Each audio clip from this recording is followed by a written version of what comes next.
So this week we're working on things from the mount. We're going to talk about first just kind of motor skill, kind of just the beginning of like a fast arm bar. We're here. When he's going to make a big push, as he's making the big push, my hands are sliding back. I'm doing like a big chest compression, making my knees light, swinging around, crotch to the tricep, knees together, feet on the floor, sitting back. From here I can adjust. I'm pushing down and lifting up and trending the arm that way and pulling in. Right? I'm pulling in and making it nice and tight. Rocking back, controlling the wrist.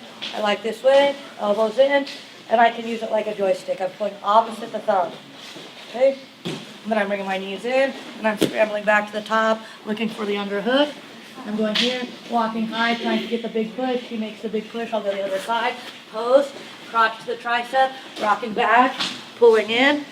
Finishing, I can go fast or less grips. Here. So we started it really basic like that.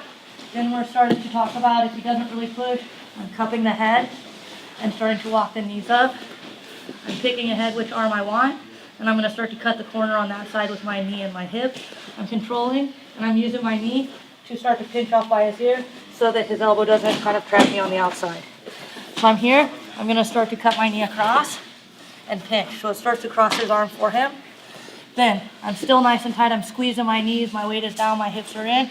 I bring my arms back. As I'm posting up, I'm pushing, Ian, stepping over, nice and tight. I can talk more about the grip. We get figure 4 grip. Look, so I think about the relationship of his elbow to my crotch. I want to make it super deep. I go here as I sit back, so his elbow is really high. Okay, I'm pulling it all nice and tight and reconnecting.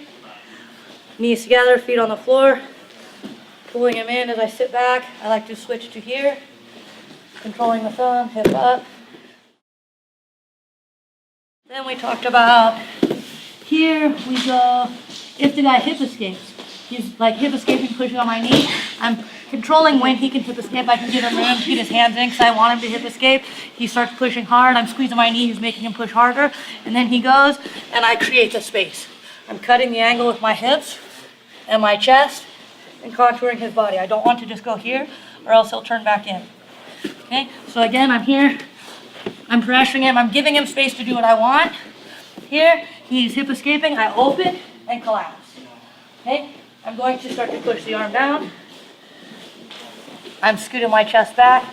I'm finding the arm. I'm dragging the elbow back and driving forward with my chest and my knee. Every time I drive forward, sometimes his elbow goes heavy, so it's hard to pull back. I'm going to pick it up a little, pull, drive. I never want to get over here where I'm falling off, so I'm constantly scooting back. I'm using my back foot as like a rudder or something to kickstand to keep me up.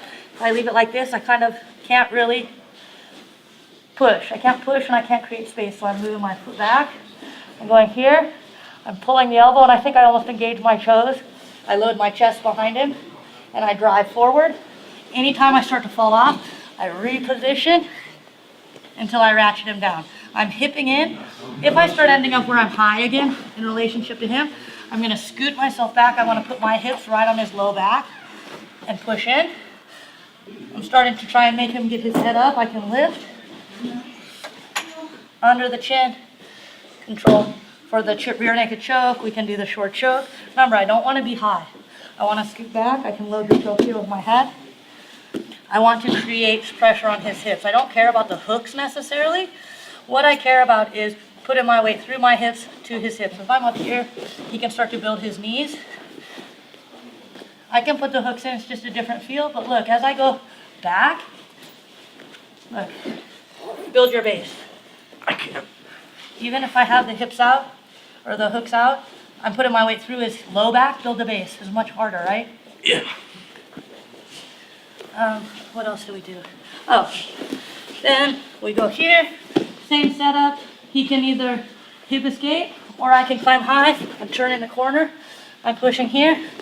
I'm getting any kind of grip. Then look, instead of ratcheting to belly him down, I'm tucking the leg along the back, and I'm gonna pull him over my leg and put the hooks in. I'm sitting, kicking, and looking for the hook. Remember, I'm always trying to scoot high. I don't want to be, or scoot low. I don't want to be too high. If I'm high, I'll need to go for something else. I'm scooting low, looking for the grips. Okay, one more time. We can talk about that one from the hip escape like we just did. Go ahead, Ian. Moving back. Now I don't want my leg out here. I bring it in. Pull him on top of me. I'm going to bring him all the way to the other side to regain the hook. Okay, sometimes I need to do back and forth. Whatever I need to do to get the hooks in. Or we can talk about, go ahead, Ian. I can kind of make it happen myself by going up high, right? Starting to turn him with my body. Here, dragging him, and then repositioning. So there's lots of different ways to get to the same position. Okay, that's about it for this week. Thank you.